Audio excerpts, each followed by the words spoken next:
नमो बुद्धाय दोस्तों। दोस्तों, मैंने अपने पिछले वीडियो में मनुस्मृति के 11वें अध्याय के बारे में आपको बताया था और उसमें जो असमानताएं थीं, जो अनैतिकताएं थीं, उनको उजागर किया था। उसी कड़ी में मैं आज मनुस्मृति का प्रथम अध्याय लेकर के आपके सामने आया हूं। दोस्तों, अगर ये वीडियो अच्छा लगे तो लाइक कीजिए, चैनल को सब्सक्राइब कीजिए। दोस्तों, आप जानते हैं बाबा साहब भीमराव अम्बेडकर ने मनुस्मृति को जलाया था। क्यों जलाया था, क्या कारण था, ऐसा क्या लिखा हुआ था मनुस्मृति में? तो आप दोस्तों, ये जो मैं सीरीज चला रहा हूँ मनुस्मृति की, इसमें आप मेरे साथ बने रहिए तो आप जान पाएंगे कि किस प्रकार आप मनु ने दलितों को, शूद्रों को प्रताड़ित करने के लिए इस अनैतिक पुस्तक का लेखन किया था। दोस्तों, तो बिना देर किए हुए मैं वीडियो शुरू करता हूं। दोस्तों, मैं बात करूंगा प्रथम अध्याय के 11वें श्लोक की। उसमें लिखा हुआ है, प्रकृति में आरोपित बीज अल्पकाल में ही सूर्य के समान चमकीले अंडे के रूप में परिणत हो गया और फिर उसी अंडे से सब लोगों के पितामह ब्रह्मा जी उत्पन्न हुए। इस प्रकार परमेश्वर द्वारा सृष्ट अपतत्व प्रकृति में आरोपित बीज से समस्त सृष्टि की उत्पत्ति हुई। स्पष्ट है कि इस सृष्टि के प्रारंभ में भी परमेश्वर था, मध्य में भी वही था और उससे उत्पन्न होने वाला ब्रह्मा भी वही था।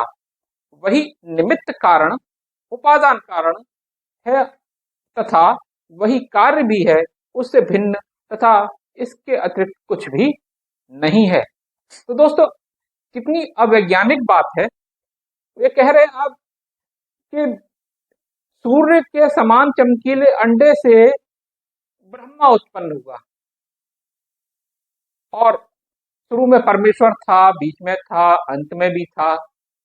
आज का वैज्ञानिक जगत ये सिद्ध कर चुका है कि इंसान किस प्रकार पैदा होते हैं और सिद्ध क्या कर चुका है, ये सदियों से प्रत्येक व्यक्ति जानता है कि इंसान कैसे पैदा होते हैं। वही एक तरीका होता है, उसी से सभी लोग पैदा होते हैं।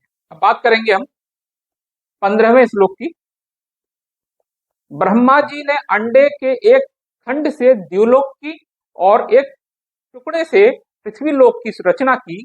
उन्होंने इन दोनों द्युलोक और पृथ्वीलोक के मध्य में आकाश, शून्य, 8 दिशाओं तथा जल का नित्य शाश्वत स्थान भी बनाया। तो दोस्तों, अवैज्ञानिक अवैज्ञानिक बातें हैं। इसमें जो प्रथम अध्याय है, इसमें सृष्टि किस प्रकार की ब्रह्मा ने वो दर्शाया गया है। या अंडे से पृथ्वी पैदा की है, अंडे से सब कुछ पैदा किया है। 32वां श्लोक देखेंगे। इस प्रकार मनुष्यों के विभिन्न उत्कृष्ट निकृष्ट योनियों में जन्म ग्रहण का कारण पूर्व कल्प में किए गए अपने कर्म ही हैं। अनादि पर ब्रह्म इसके लिए किसी भी रूप में उत्तरदायी नहीं है। क्या कहते हैं कि जो मनुष्य जो पैदा हो रहा है अलग अलग योनियों में, उच्च योनियों में या फिर निकृष्टतम योनियों में, वो ईश्वर का उसमें कोई रोल नहीं है। ईश्वर की उसमें कोई गलती नहीं है, कोई दोष नहीं है। ये उसके पूर्व जन्म में किए गए कार्यों का ही परिणाम है। आगे कहते हैं 33वें श्लोक में, अनादि ब्रह्म ने लोक कल्याण की कामना से, ध्यान दीजिएगा दोस्तों, अनादि ब्रह्म ने लोक कल्याण की कामना से अपने मुख, बाहु, घुटनों तथा चरणों से क्रमशः ब्राह्मण, क्षत्रिय, वैश्य तथा शूद्र वर्णों को जन्म दिया। यही है सारे बवालों की जड़। मनुस्मृति कहती है कि अनादि ब्रह्म ने लोक कल्याण की कामना से अपने मुख, बाहु, घुटनों, चरणों से क्रमशः ब्राह्मण, क्षत्रिय, वैश्य, शूद्रों को उत्पन्न किया। बिल्कुल अनैतिकता से भरा हुआ। अगली बात करते हैं 34वें की। प्रभु ने सृष्टि के क्रम को निरंतर परिवर्तनशील बनाए रखने के लिए अपने जगत शरीर को दो भागों में विभक्त किया। आधा पुरुष कहलाया और आधा भाग स्त्री कहलाया। इस आधे ने ही आधे से सहवास करके इस विराट जगत को उत्पन्न किया। क्या निंजा टेक्निक रही होगी, कमाल है। आगे बताते हैं, मनु महाराज ने 10 महर्षियों को भी उत्पन्न किया। ब्रह्म ने 10 ऋषियों को भी उत्पन्न किया। उनके नाम हैं मरीचि, अत्रि, अंगिरा, पुलत्स्य, पुलह, क्रतु, प्रचेता, वशिष्ठ, भृगु और नारद। 38वां श्लोक कहता है, इन 10 तेजस्वी प्रजापतियों ने अत्यंत कांतिशाली 7 अन्य मनुओं, अनेक देवों के विकास के लिए लोकों और ब्रह्मर्षियों को जन्म दिया। 39वां श्लोक कहता है, उन 10 ऋषियों ने यक्षों, राक्षसों, पिशाचों, गंधर्वों, अप्सराओं, असुरों, नागों, सर्पों, सुपर्णों और पितरों के अनेक पृथक पृथक गणों को उत्पन्न किया। दोस्तों, इतनी सब अनैतिक चीजें, अनैतिक अवैज्ञानिक बातें भरी हुई हैं, फिर भी ये पुस्तक आराम से बिक रही है, मिल रही है और इसका जो वर्ण इस पुस्तक की वजह से लाभ ले रहा है, उच्चतम स्थान पर बैठा हुआ है, वो इसका बचाव भी बखूबी करता है। तो हम बात करेंगे श्लोक 89 की। इस सृष्टि के सभी कार्यों के सम्यक संचालन के रूप में उसकी सुव्यवस्था करने के लिए उस परम तेजस्वी परमात्म देव ने शरीर के 4 अंगों मुख, बाहु, पुरु तथा चरण के समान सृष्टि के सभी लोगों को 4 ब्राह्मण, क्षत्रिय, वैश्य और शूद्र वर्णों में बांटा तथा उनके कर्तव्य कर्मों का निर्धारण किया। शर्म नहीं आती है इन लोगों को, बार बार वही बात, ब्राह्मण, क्षत्रिय, वैश्य, शूद्र, ये सब कुछ इनका टिका ही इसी पे है, वर्ण व्यवस्था पर ही सब कुछ टिका हुआ है। तो वर्ण व्यवस्था को इसमें जबरदस्त तरीके से स्थापित किया गया है। 90वां श्लोक कहता है, उस परम पिता परमात्मा ने वेदों का पठन पाठन, यज्ञों का करना कराना तथा दान देना और लेना, ये 6 कर्म ब्राह्मण के लिए निर्धारित किए। यह 6 ब्राह्मण के कर्तव्य कर्म हैं, जिनका करना उसका परम धर्म है। 91वां श्लोक कहता है, परमात्म देव ने क्षत्रियों के लिए आचरणीय धर्म के रूप में कर्तव्य कर्म इस प्रकार से निर्धारित किए हैं।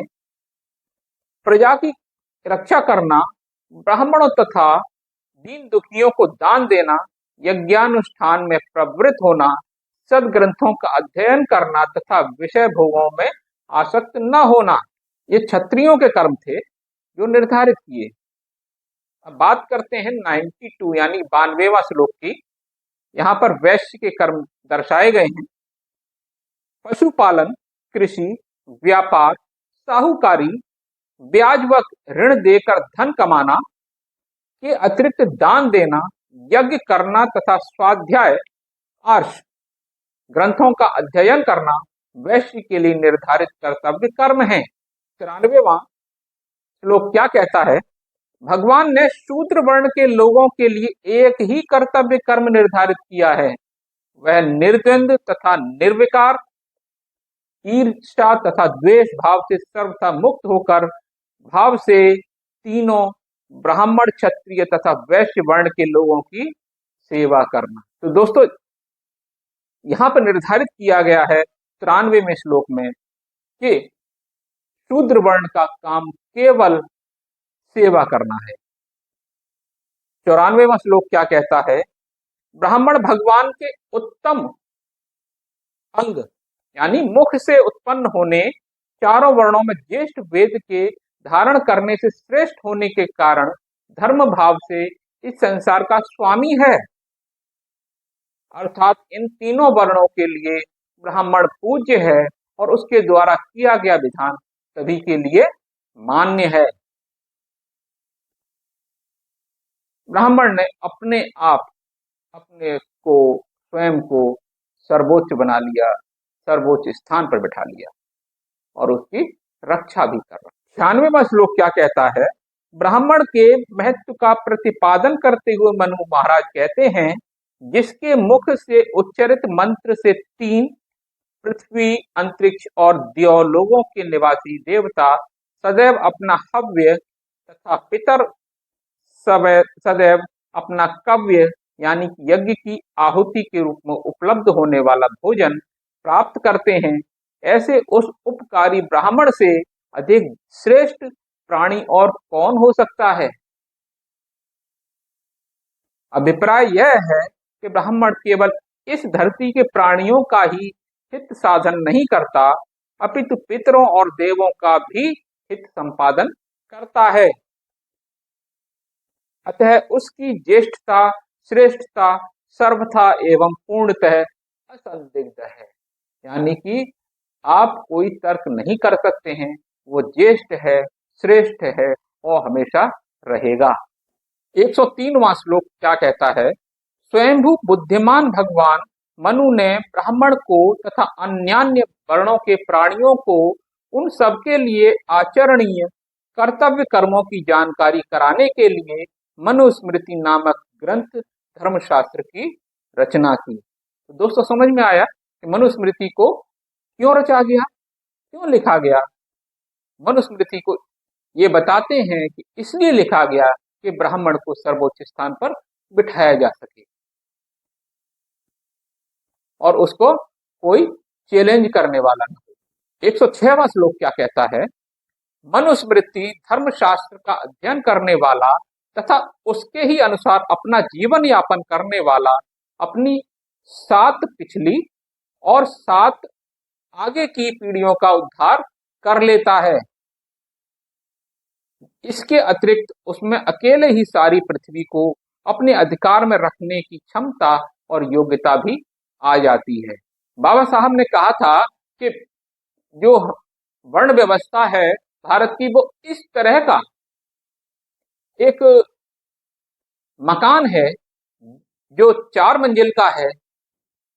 उसमें सबसे ऊपरी मंजिल में ब्राह्मण रहता है, उससे नीचे क्षत्रिय रहता है, उससे नीचे वैश्य रहता है और सबसे नीचे शूद्र रहता है और इनमें सीढ़ियां नहीं है। यानी कि कोई भी वर्ण कोई भी अगली मंजिल पर, अगले पायदान पर नहीं जा सकता। तो इस तरह का भारतीय वर्ण व्यवस्था है और उसको स्थापित किया मनुस्मृति ने। और वो बता रहा है, इसमें लिख रहा है इसका लेखक कि जो मनुस्मृति का अध्ययन करता है ब्राह्मण, वो अपनी पिछली 7 पीढ़ी, आगे की 7 पीढ़ी का भी उद्धार कर लेता है और उसमें सारे संसार पर शासन करने की योग्यता उसमें आ जाती है। आगे कहते हैं 107वें श्लोक में, इस प्रकार मनुस्मृति धर्म ग्रंथ संसार का सर्वोत्तम ग्रंथ है। यह कल्याणकारी, बुद्धि बढ़ाने वाला, संसार में यशस्वी, दीर्घायु बनाने वाला तथा मोक्ष प्राप्ति में सहायक बनने वाला ग्रंथ है। तो दोस्तों समझ में आया कि मनुस्मृति क्यों लिखा गया, इसमें क्या है, इसका लिखे जाने का कारण क्या था। दोस्तों पहले जो अध्याय है उसके मुख्य श्लोक यही थे। उम्मीद है आपको अच्छा लगा होगा। आगे अच्छा लगा हो तो मैं आगे इसके आगे अगले अध्यायों में बात करूंगा, अगले वीडियो में। तब तक के लिए नमो बुद्धाय।